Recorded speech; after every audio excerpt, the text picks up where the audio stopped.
Hello नमस्कार. मी मयूर जुळगावकर आणि शैलेश जुळगावकर.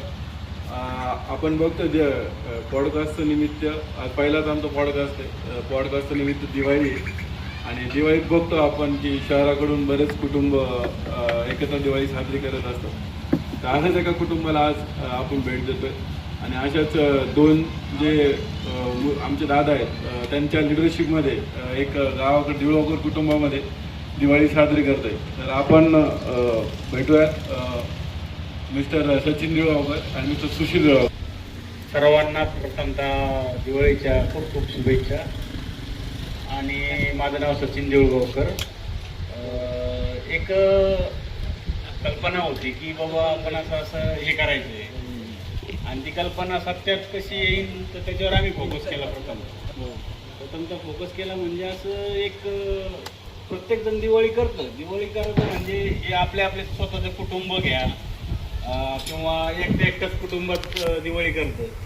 पण जरी दिवाळी आपण करतो समजा कशी एकत्र कुटुंब पद्धती ती मेन कशी करायची आणि ती सफल कशी करायची याच्यासाठी आम्ही एक पाऊल उचललं होतं यासाठी आणि म्हणून आम्ही एकत्र आलोय. त्याच्यानंतर पुढचं जे आहे तसेच आमचे म्हणजे बंधू आहेत सुशील जुळगावकर ते सांगतील. प्रथमतः दिवाळी आणि पाडव्याच्या सर्वांना शुभेच्छा.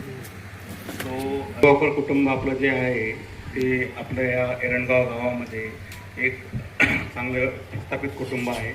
पण सध्या सगळेच आपले भाऊ बहीण सगळे असतील जे आपल्या आपल्या उद्योगामध्ये सगळे बाहेर बसलेले आहेत. तर हा एक दिवाळीचा एक निमित्त आहे की ज्याने सगळे एकत्र येतात आणि तो आनंद साजरा करतात. तेच आपलं एक ध्येय होतं की हे करावं आणि हे गावाकडे करावं. तर गावाकडे केल्यामुळे ते गावात पण एक आपल्याला वाटेल आपलं जे नाळ आहे जोडलेली ती पण राहील कंटिन्यूमध्ये आणि सगळ्यांना एक आनंद पण येईल. तर त्या ध्येयाने आपण हे सगळे एकत्र आलोत आणि ते हे कोणी एकट्याचं काम नाही आहे. हे साजरं करणे म्हणजे पहिले ध्येय इच्छाशक्ती असते आणि ती इच्छाशक्ती सर्वांनी दाखवल्यामुळे सगळे असते सगळे लहानपण मुलापासून ते मोठ्या माणसापर्यंत आणि त्यामधून हे थोडं साकार झालं आणि हे आता परंपरा मला वाटतं आपण कंटिन्यू करावी.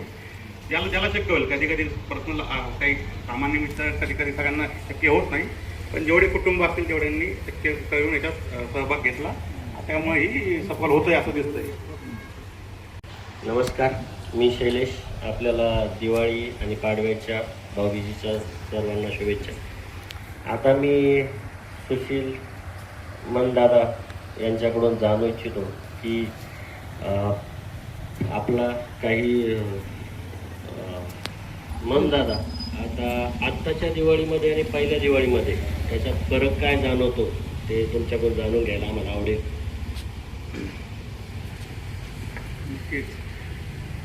म्हणजे आपण बघतो म्हणजे मी बघतोय की लहानपणापासून आपण सगळे असं पहिले एकत्र दिवाळी साजरी करत होतो. एरणगावला सगळे जमवत होतो आणि एक ऑलमोस्ट एक आठवडाभर तरी आपण सगळे सोबतच दिवाळीचा सण साजरा केलेला आहे. ते लहानपणाच्या आठवणी अजून पण आहेत आपल्याबरोबर. पण कालांतराने सगळे जसं मी सांगितलं की सगळे आपल्या आपल्या उद्योगधंद्यात गेल्यामुळे ते शक्य होत नव्हतं आणि या मागच्या वर्षीपासून आपण जी चालू केली आहे दिवाळीची प्रथा तर निश्चितच जे आपण आपल्या सेपरेट करतो कुटुंबात त्याच्यापेक्षा हा एक आनंदी सोहळासारखा वाटतो. म्हणजे दिवाळीपेक्षा हा एक गेट टुगेदर म्हणता येईल किंवा एक लग्न सोहळ्यासारखा एक सोहळा होऊन जातो आणि त्यामुळे ते सगळ्यांची एक ऊर्जा एक वेगळीच येते या कार्यक्रमामुळे. काही लहानपणीची काही आठवण तुमच्याकडे अशी काही तुमच्या स्मरणात आहे का?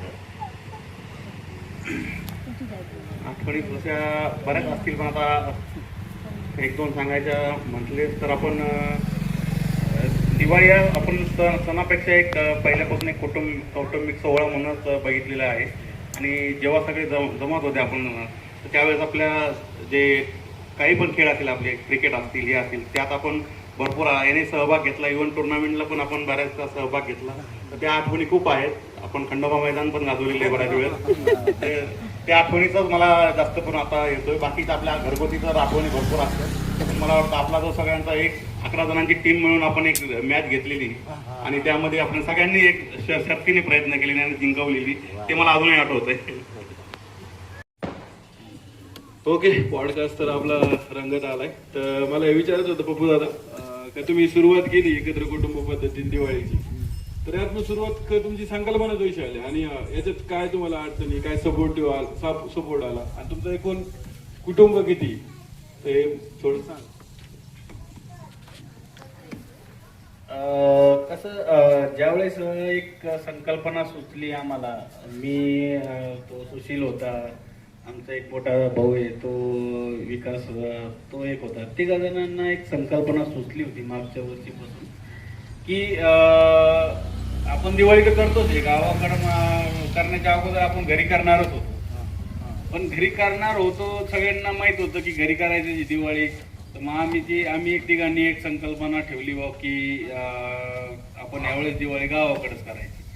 आता टोटल आमचे जे कुटुंब आहे आपले, म्हणजे पूर्ण फॅमिली जर 40-45 माणसाचं कुटुंब आहे, पूर्ण फॅमिलीसाठी तेवढी अरेंजमेंट करायची, हे करायचं ते करायचं. मग ते सगळं आम्ही आधी प्लॅनिंग केलं एक महिनाभर की कसं करणार आहे, तुम्ही कोणाकडे काय काय काम देणार आहे, त्याच्यावर डिवायडेशन केलं की हे काम यांनी त्यांच्या पूर्ण पद्धतीने त्यांनी सोपवलेलं आहे, त्याच्यावर त्याची रिस्पॉन्सिबिलिटी दिली. ते कामात दुसरं कोणी इंटरफेअर करत नव्हतं आणि त्याच्यात आम्ही काही इंटरफेअर केला नाही कोणीच. सगळ्यांनी आपापले कामं केले.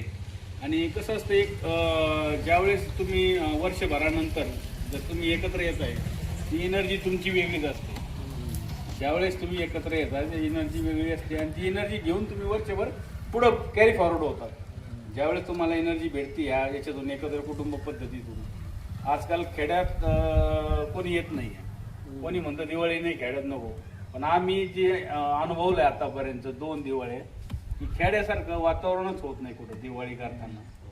ज्या म्हणजे पद्धतीने आपण दिवाळी करतो ना, काहीच इथं म्हणजे खेड्यात कोणाचं तुम्हाला टेन्शन नसतं.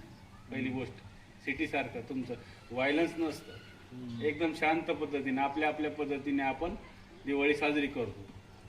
समजा जरी तुमचं एकत्र कुटुंब पद्धती आहे ना, तुम्ही काही जरी केलं तरी एकत्र कुटुंब पद्धती असल्यामुळं काही कोणाला अडचण येत नाही. कोणी एखादं काम कमी जरी झालं किंवा जास्त जरी झालं तरी कोणी काही बोलत नाही तुम्हाला.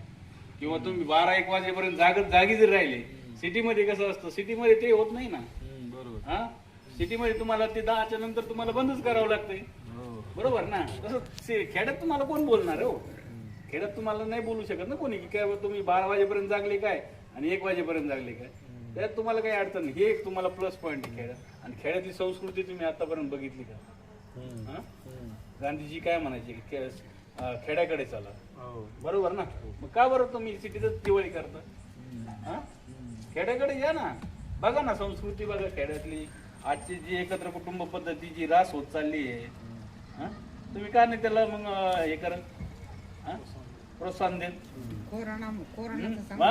त्याच्यामुळं मग काय होतंय, कोरोनाच्या वेळेस सगळे खेड्यात का नाही, त्याच्यामुळं सगळ्यात तुम्ही ज्यावेळेस करता ना, तुम्हाला जे करताय खेड्यामध्ये, तुम्हाला शुद्ध नॅचरल हवा आहे, सगळं आहे, पाणी आहे, मुबलक पाणी आहे, सगळे. तुम्ही सकाळी मॉर्निंग वॉकची सुद्धा तुम्हाला गरज पडत नाही. तुम्ही का नाही येते खेड्याकडे? बरोबर, तुमचं म्हणणं खेड्याकडे दिवाळी केली पाहिजे, प्रत्येकाने केली पाहिजे. ते जे तुमची आणि काही अडचण नाही. जे सिटी भेटतं ते सगळं खेड्याचं पण भेटतं आजच्या कंडिशनला. ठीक आहे, थोडंफार धावपळ होती, त्याच्यात काय करणार आहे, तिथं करणार. तुम्हाला कोणी बसून देणार नाहीये ना इथे. ते तुम्हाला करावंच लागेल, असं आहे. त्याच्यामुळे तुम्ही हे करा. काय माझं एक म्हणणं आहे बाबा, की प्रत्येक जण आपली रिस्पॉन्सिबिलिटी धरून जर तुम्ही दिवाळी केली, प्रत्येक वर्षातून एकच सण असतो तुम्हाला ते करणार. 4 सण नाही करायचे तुम्हाला, एकच सण करायचा, तो म्हणजे दिवाळी करायची. त्यासाठी आम्ही आमच्या 3 जणांची एक कल्पना होती बाबा, की आपण 3 जण मिळून हे करू शकतो. तर आम्ही केलं. आणि आमचे जे नंतरचे भाऊ होते, समजा त्याच्यानंतर जवळजवळ एक आम्ही टीम, म्हणजे सुशीलने सांगितलं की आम्ही क्रिकेट खेळताना सुद्धा टीम होती भावांची. म्हणजे 11 जण आणि प्लस 3 जण एक्स्ट्रा राहायचे आमचे क्रिकेट खेळताना. म्हणजे असं हे मैदान आपण गाजवलं होतं की तेवढे चुलत भाऊ, म्हणजे सगळे आम्ही 14 जणांनी मिळून हे सक्सेसफुली 2 वर्ष झाले आज चालवतोय. आज 1 वर्ष, म्हणजे मागच्या वर्षी एकदा केलं आणि ह्या वर्षी पण एकदा केलं. हीच आम्ही म्हणजे परंपरा आहे, ही म्हणजे आता चालू केली 2 वर्ष झाले. आता हिचं पुढे चालवणार ही परंपरा आमची. त्यात आमचं म्हणजे मेन म्हणजे मुलंच नाही, मुलांचे आई वडिलांनी पण खूप आम्हाला सपोर्ट केला. म्हणजे आमच्या घराण्यातल्या जे सुना आहेत म्हणजे आलेल्या आमच्या मिसेस त्यांनी पण खूप सपोर्ट केला. त्यांनी नाही म्हणले नाही आम्हाला की तुम्ही करू नका ना आपला काही विषय वेगळा आहे असं त्यांनी काही म्हणले नाही की करायचं नाही. पण आमच्या आई वडिलांनी पण आम्हाला सपोर्ट केला. प्लस आमच्या म्हणजे मंडळी त्यांनी पण सपोर्ट केला. आणि जे आमच्या बहिणी होत्या ते बाहेर गेलेले आहे त्यांनी सुद्धा सपोर्ट केलेला आहे. म्हणजे असं एकत्र कुटुंब म्हणजे नुसतं भाऊ नाही तर पूर्ण ऑल फॅमिली दिगम म्हणजे सॉरी देऊळगावकर फॅमिली ही एकत्र होतो आम्ही 2 वर्षापासून. जर असेल आत्ताच दिवाळीमध्ये एक विषय निघाला क्रिकेटचा, जिव्हाळ्याचा विषय. त्याबद्दल दादाला मी काही प्रश्न विचारतो. दिवाळीची काय आठवण म्हणजे कोण प्लेयर कसा आणि कोण बॉलर कोण फिल्डर याचं थोडंसं आपण माहिती द्यावी. देऊळगावकर कुटुंबामध्ये जसे आहेत सगळेच 11 जण पण सगळे ऑलराऊंडरच आहेत. प्रत्येकाला क्रिकेट हा विषय सगळ्यांच्या जिव्हाळ्याचा असल्यामुळे ते जीव ओतून त्याच्यात आपलं 100% देण्याचा प्रयत्न करतात. तर तसं तुम्ही म्हणतात बॉलरमध्ये फिरकी बॉलरमध्ये बघायचं तर आमचे सचिन दादा आहेत आणि फास्टरमध्ये शैलेश आणि मयूर आहेत, त्यांनी धुरा सांभाळली. नंतर फिल्डरमध्ये आमचा गोपी आज आपल्या बरोबर इथे नाहीये पण तो पण बेंगलोरहून आनंद घेतो दिवाळीचा. आणि त्याच्यामध्ये ज्याच्यात आपला विश्वास नसेल अशा लोकांनी पण एवढी एनर्जी दिल्यामुळे तुम्हाला आठवत असेल विकासाने जो एक लॉंग बांधावर जाऊन कॅच घेतला होता ती आठवण अजूनही तुमच्या डोळ्यासमोर असेल. तर मला वाटतं क्रिकेटच नाही सगळ्याच गेम मध्ये आपले धुरंधर आहेत. प्रत्येकाचा एक आपला गेम मध्ये प्रावीण्य प्राप्त केलेले आहेत. त्याच्यात तुमचं पण काही योगदान आहे आम्हाला कळलं तुम्ही सांगावं. बॅट्समन मध्ये आपलं थोडंसं येत असतं की थोडं चिकाट्याने खेळत राहू बाकीच्यांना खेळत द्यावं. मनोज देवळकरची पण फिरकी गोलंदाजी फार गाजलेली आहे. खेळामध्ये त्यांनी खेळ गाजवलाय आपलं.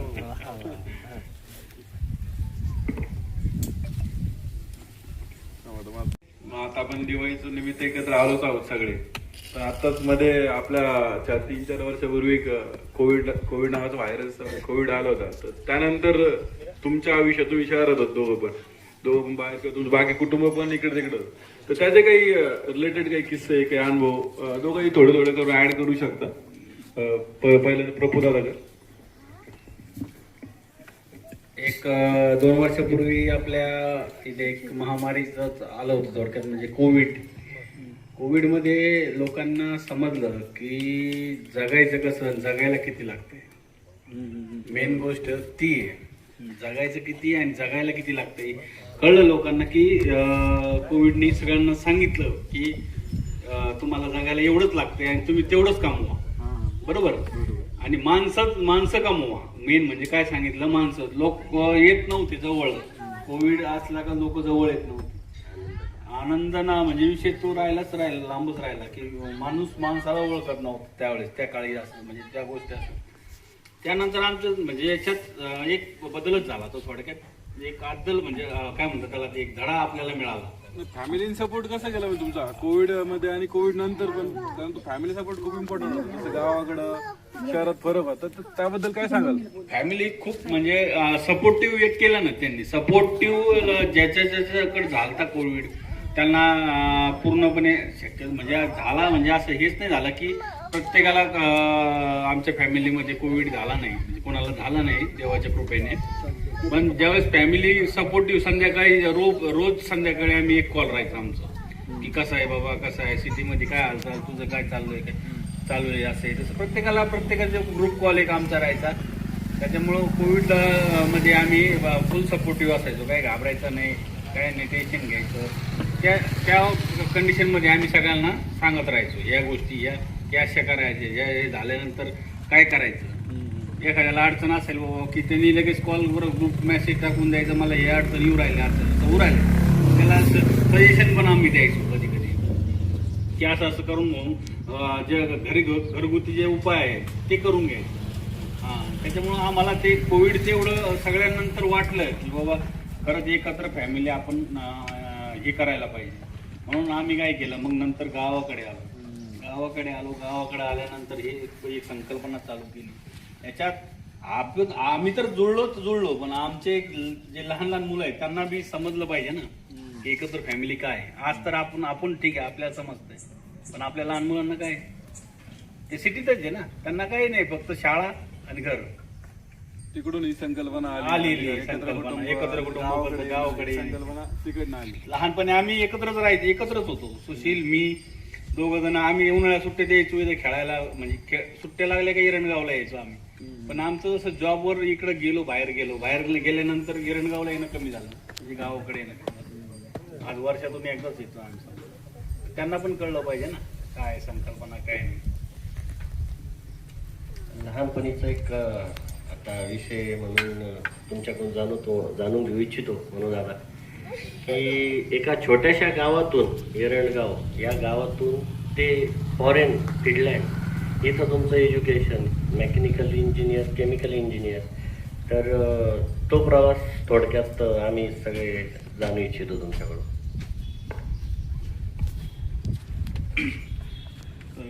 तसं आपण इथे 10वीपर्यंत आपण इथे एरणगावमध्येच राहिलो आपण. आणि असं काही ठरवून काही आपण केलं नाही की हा आपल्याला पुढे हेच करायचं असं काही ठरवलेलं नव्हतं. जसं होत गेलं आणि एकच होतं की हां अभ्यासात आपण लक्ष देऊन अभ्यास त्यानंतर मग पुढे जसे ऑपॉर्च्युनिटीज भेटल्या, म्हणजे 10वी नंतर आपण इथे प्रवरा नगरमध्ये होतो 11वी-12वी आणि नंतर इंजिनिअरिंगला आपण तिकडेच कंटिन्यू केलं. तर ह्या आधी कधी असं स्वप्नात पण आपलं नसेल की हा आपण पुढे जाणार आहे, बाहेर जायचं आहे, असं काही स्वप्न पण नाही. काही ठरवून आपण करत नाही. काही गोष्टी बऱ्याचशा असं होतात की होत त्याच्या समोर दिसतं. आणि हे कसं असतं एक पुढं की एक पाऊल पुढे टाकल्यानंतर पुढचं दिसते समोर की हा हे पुढं जायला पाहिजे असं.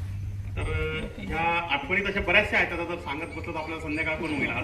पण काहीतरी अशी नाही, फॉरेनमध्ये जेव्हा जायचं ठरलं की आता तिकडे एक ऑपॉर्च्युनिटी भेटते आपल्याला आणि 4 महिन्यासाठी जायचं आहे, तर तेव्हा सगळ्यांसाठी एक आपल्या कुटुंबासाठी पण एक वेगळाच अभिमानाची गोष्ट होती. आणि असं म्हणजे पहिले कोणी मला वाटतं गेलं पण नव्हतं आपल्याकडे. तर एक सगळ्यांनी एक हुरूप होता हा फॉरेनला चाललाय, तर सगळ्यांकडून भरपूर त्यावेळेस सपोर्ट भेटला आणि सगळ्यांचा एक उत्साह होता त्यावेळेस.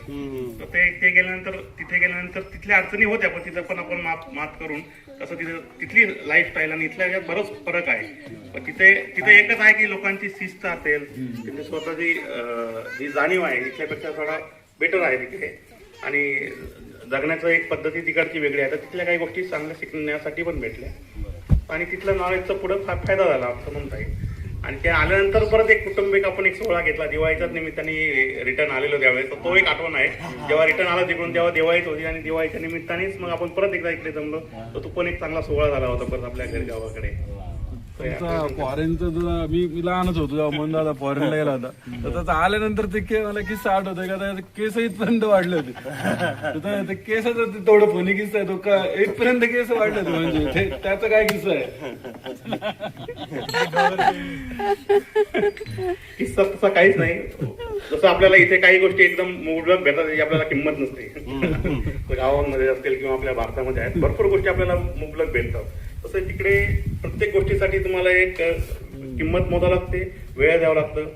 तर तसंच एक जसं म्हणतो तो केसाचा विषय, तर केसाचं जनरली तिथे एवढं फ्रिक्वेंटली कोणी आपण इथं विचार करत नाही. त्याला झाले महिना झाला तरी केस कापायला जाऊ शकतो, तर तेवढं फ्रिक्वेंटली तिकडे कोणी करत नाही. आणि त्याच्यासाठी तिकडचे जे चार्जेस आहेत ते पण बऱ्यापैकी त्या दृष्टीने जास्त असतात.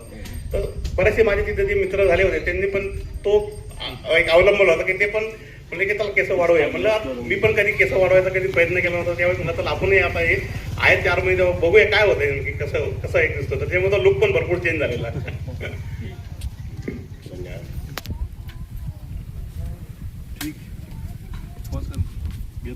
मी विचारू इच्छितो की आपल्या परिवाराबद्दल काही सांगायला थोडंसं.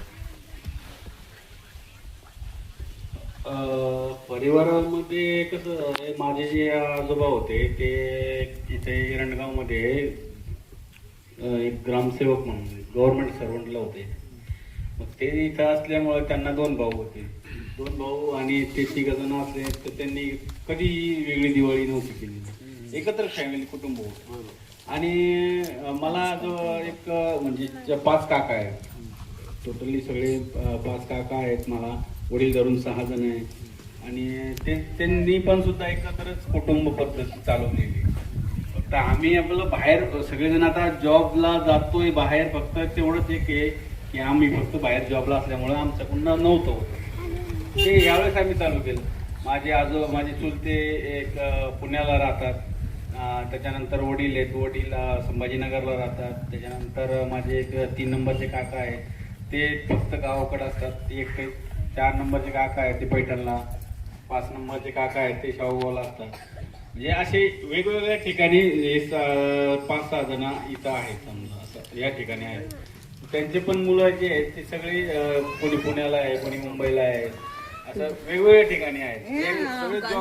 सगळे जॉब करतात. असं काय एकाच ठिकाणी कोणी नाहीये ना, त्याच्यामुळं एकत्र नव्हतं कोणी येत. ते सगळ्या फॅमिलींनी सपोर्ट केला. परत म्हणजे जे आमचे आई वडील आहेत त्यांनी खूप सपोर्ट केला आम्हाला ह्या कार्यक्रमासाठी. प्रत्येकाने त्यांनी जबाबदारी घेतली. असं कोणी मागं नाही केलं, म्हणजे मागं राहिलं नाही पटकन की मला नाही जमणार, मी नाही येणार, की मला हे होणार नाही, असं कोणी काही म्हटलं नाही. खूप बरोबर आहे ना तुझी. तू काय ऍड करशील? नाही, जसं म्हणतात आपलं कुटुंब जे आहे सांगितले, म्हणजे माणसापेक्षा म्हणजे सगळ्यांनी ते जोडून ठेवलेलं कुटुंब आहे. म्हणजे माणसं किती आहे त्याच्यावर नाही, पण ते पहिल्यापासून आपण बघतोय. इव्हन छोट्या कार्यक्रमाला पण आपले सगळे एकत्र येऊन ते साजरा करतात. सगळे जोमाने त्यामध्ये सहभाग घेऊन ते साजरा करतात. दिवाळी पण त्यातलाच एक भाग आहे की दिवाळीच्या सणानिमित्त आपण सगळ्यांनी एकत्र येतोय. आणि ही परंपरा पहिल्यापासून आहे. आता मध्ये मध्ये छोटं जसं सगळ्यांचं कामानिमित्त बाहेर गेल्यामुळे ते थोडेफार त्याच्यात खंड पडला होता. पण असं नाही की हे झालं नाही पहिले, हे पण कंटिन्युटी आहे. फक्त ते आपण आता दुसऱ्या पिढीने जे मेंटेन करायचा प्रयत्न करतोय. आणि त्यामध्ये आपण तर हे केलेलंच आहे, अनुभवलंच आहे, पण आपल्या मुलांनी पण ते अनुभवलं पाहिजे. हे उद्देशाने पण त्याचं एक महत्व आहे. हे माझं सांगणार आहे याच्याबद्दल. एक मिनिट. बद्दल कसं नियोजन केलं तुम्ही दादा? कसं नियोजन होतं तुमचं? तसं आपण आता मागच्या वर्षीपासून ठरवलं की दिवाळी एकत्र करूया. तर त्यामध्ये जे चॅलेंजेस होते, एक तर पहिले आपल्या गावाकडचं घर आता सध्या कोणी राहत नव्हतं, त्यामुळे त्याला एक थोडंसं रिपेअरिंग करणं हे गरजेचं होतं. तर त्यावेळेस काकांनी सगळ्या आमच्या त्यामध्ये एक सहभाग घेऊन त्याला एक घर राहण्यासारखं परत एकदा रिपेअरिंग आणि सगळं सजावट केली, कलरिंग वगैरे केलं. तर ते एक मुद्दा होता. आणि बाकी कसं इथे आता वास्तव्य कंटिन्यू नसल्यामुळे इथे बाकीच्या गोष्टी पण अरेंज करायचे होते. तर मागच्या वेळेस काय केलं, मुलांनी सगळ्यांनी सहभाग घेऊन प्रत्येकाजणांनी एक जबाबदारी घेऊन ते आपण सगळं अरेंजमेंट केलं. सगळ्या महत्वाच्या गोष्टी आपण बाहेरूनच अरेंजमेंट करण्याचा प्रयत्न केला. आणि त्यामुळे काय होईल, घरावर कोणाला लोड नाही होणार. दिवाळी साजरी करण्याचा मेन पर्पज होता की सगळे एकत्र येऊन आपण आनंद साजरा करूया. आणि तो अदरवाईज सगळे येतात पण त्याचा सगळ्यांचा लोड मग आपल्या महिला मंडळावर पडतो. तर त्या मागच्या वेळेस तो अनुभव आपण घेतला, पण त्याच्यात पण आनंद आलाच, पण त्यामध्ये पण काही त्रुटी आढळल्या की जास्त डिपेंडन्सी असल्यामुळे मग त्याच्यामध्ये बऱ्याचशा क्वालिटीमध्ये पण आपल्याला कॉम्प्रोमाइज करावं लागले होते. तर मग ह्यावेळेस आपण काय ठरवलं की आपण आणि सगळ्या महिला मंडळाचा पण तोच विचार होता. तर आपण जसं मी सांगितलं मागच्या वेळेस जे आपल्याला काही त्रुटी आढळल्या होत्या आणि त्यामध्ये खास करून महिला मंडळांनी त्यामध्ये सहभाग घेतला की आपण ह्यावेळेस तुम्ही बाहेरून जे आउटसोर्स केलं त्यापेक्षा आम्ही पण त्यात सहभाग घेऊ, आम्हाला पण त्याच्यामध्ये सहभागी करा प्लॅनिंगमध्ये खास करून. तर ह्यावेळेस आपण त्याच पद्धतीने केलं की त्यांच्यावर आपण एक जबाबदारी दिली की तुम्ही घरातलं सगळे कामांचं एक नियोजन करा, बाकी आम्ही बाकीचं अरेंजमेंट आम्ही बघतो. आणि त्यांनी सगळं सहभाग उत्स्फूर्तपणे घेतल्यामुळे ह्यावेळेची पण दिवाळी पहिल्यापेक्षा पण मला वाटतं ह्यावेळेस सगळ्यांना त्यांना जास्त आनंद आला आणि चांगल्या प्रकारे साजरी करण्यात आली आहे. त्यामुळे सगळ्या महिला मंडळांचा पण आम्ही आभार व्यक्त करतो त्याच्याबद्दल. आणि मला वाटतं हे कंटिन्यू ठेवलं तर ह्या अजून याच्यामध्ये आपल्याला बऱ्याचशा गोष्टी ऍड करता येतील दरवर्षी. ते आपण ज्यावेळेस आपण म्हणतो एक सगळ्यांनी मिळून मिसळून केले. आता तुम्हाला एक किस्सा सांगतो. संध्याकाळी जवळजवळ आम्ही जेवढे चुलत भाऊ वगैरे सगळे म्हणजे बंधू वगैरे मिळून टेरेसवर बसलेला असतो ना, तर कधी आम्हाला रात्री 12-1 वाजता ते कळत नाही. बरोबर. म्हणजे आणि सकाळी 6 वाजता उठतो सगळे. एनर्जी अजूनही एक म्हणजे प्लस पॉइंट आहे आमचा की तो असं काय तुम्ही जर जागरण बी होतोय आणि सकाळी 6ला पण उठता. तुमचं रुटीन नाही आहे ना एवढं, म्हणजे 6 तास आम्हाला झोप भेटते तरी पण आम्ही एवढं फ्रेश आहे, एनर्जिक आहे. बरोबर. हे ना बोलता बोलता कधी शेवटाकडे आलो स्टार्ट. आता प्रश्न ते संपूर्ण काही परत ओके ठीक आहे मन दादा आणि पप्पू दादा आणि शैल दादा पण बोलता बोलता कधी आपण खूप वेळ झालाय खरं तर असं वाटतं प्रश्न विचारत दाखव तुमचं ऐकायला पण तेवढीच मजा तुमच्या लहानपणीच्या आठवणी तुमच्या दिवाळीचं एकत्रीकरण तुमच्या सपोर्टिव्ह रोल महिलांना पण तुम्ही सगळ्यांनी आपण सगळ्याकडून धन्यवाद. तर माझं आता शेवटचं एकच का आपण आज जवळपास आपले 4 दिवस आपण इकडे दिवाळी साजरी करतोय तर 3 दिवसात तुमच्या दोघांचे पण तुम्ही कुठले चांगले अनुभव आले कुठलं हे मुवमेंट तुम्हाला जास्त तुमच्या जवळ ठेवा वाटेल ही मुवमेंट तुम्हाला जास्त आवडली तुम्ही सांगू शकता. एक तर प्रथमतः 3 दिवसामध्ये एक गोष्ट सगळ्यांना मी सांगू इच्छितो की तुम्ही पण असं एक ठरवा की वर्षातून एकदा तरी एकत्र यायचं आणि एकत्र कुटुंब पद्धतीने दिवाळी साजरी करायची. हे एक म्हणजे खूप अविस्मरणीय क्षण असतो हा की तुम्ही हे घेऊन जातात ना बरोबर ज्यावेळेस तुम्हाला एनर्जेटिक म्हणतात ना आपण तसं एनर्जेटिक वर्षभर लागते. कोणी असं तुम्हाला म्हणणार नाही की तुम्ही का केली दिवाळी का नाही पण खूप एनर्जेटिक असते. आणि मी एकच संदेश देऊ इच्छितो की सर्वांनी मिळून असंच एक खेड्यामध्ये किंवा म्हणजे गावामध्ये स्वतःच्या गावामध्ये त्यांनी अशी दिवाळी साजरी करावी. इन फ्युचरमध्ये आम्ही हा म्हणजे जो उपक्रम राबवला आहे तो कंटिन्यू करणार आहे तेच मी सांगू इच्छितो तुम्हाला. बरोबर सुशील?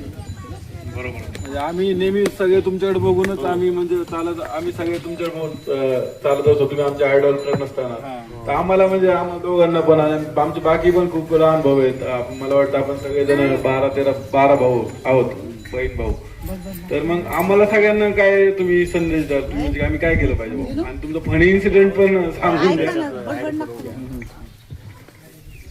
तर दिवाळी निमित्त ते फनी इन्सिडेंट मध्ये आपण सांगता येईल की आपण जे एक गेमचं एक अरेंजमेंट केले होते तुम्ही दोघांनी त्यामध्ये चांगला उत्स्फूर्त सहभाग घेतला आणि लहान मुलांचे गेम घेतले त्यानंतर आपण पण मोठ्यांनी थोड्या अंताक्षरीचा एक जो सोहळा पार केला त्यामध्ये बऱ्याचशा फनी इन्सिडेंट्स मुवमेंट आल्या आणि सगळ्यांनी सहभाग घेतला म्हणजे लहान मुलापासून ते आपल्या अंताक्षरीमध्ये 1 वाजला आम्हाला अंताक्षरीमध्ये 1 वाजला होता. अंताक्षरीमध्ये एवढी सगळ्यांना एनर्जी आली की ती शेवट केल्याशिवाय कोणी उठलंच नाही. तो एक चांगला इन्सिडेंट आणि एक सगळ्यांना एक विरंगुळा पण झाला त्यामुळे त्या निमित्ताने. खाण्याच्या पदार्थात कुठले काही फनी इन्सिडेंट आणि ह्यावेळेस आपण काय केलं थोडंसं खाण्यामध्ये पण व्हेरायटी ठेवण्याचा प्रयत्न केल्यामुळे जसं पाणीपुरीपासून आपण चालू केलं तर पाणीपुरीचा फनी इन्सिडेंट सांगण्याचा म्हणजे आपण जे ठरवलं होतं की पाणीपुरी ह्या सगळ्यांना करायची आहे तर जेव्हा मी ते मार्केटमध्ये गेलो तर फनी इन्सिडेंट म्हणजे एका ठिकाणी मला तेवढे पुढे पण अवेलेबल नव्हते होतोय की आपल्याला करावं लागतं परत ते अरेंजमेंट पण लकीली 2-3 दुकानामध्ये जाऊन पुऱ्यांची अरेंजमेंट झाल्यामुळे तो एक उत्स्फूर्तपणे सगळ्यांना एक चांगला आनंदित राहिला. Okay thank you. एवढा आता तुम्हाला म्हणजे तुम्ही आमच्यासाठी पण वेळ काढला त्याच्याबद्दल थँक्यू.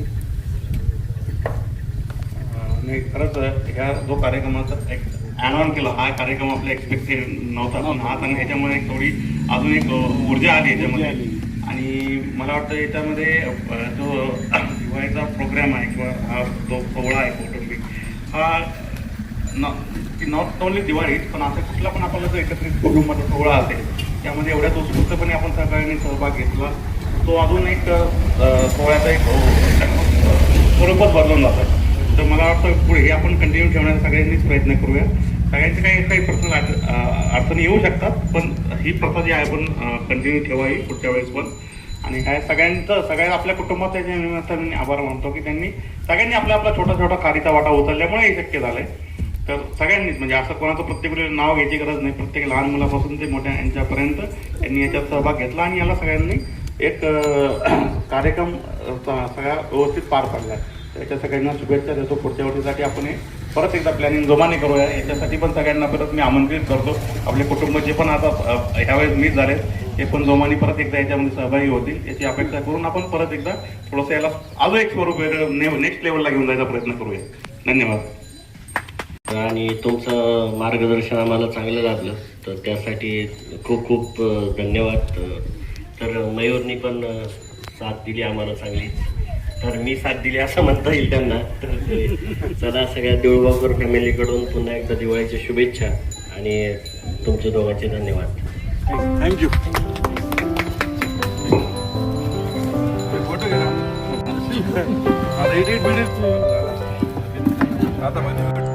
तुम्ही सर्वांनी इथे येऊन हा जो कार्यक्रम केला आहे त्याबद्दल धन्यवाद.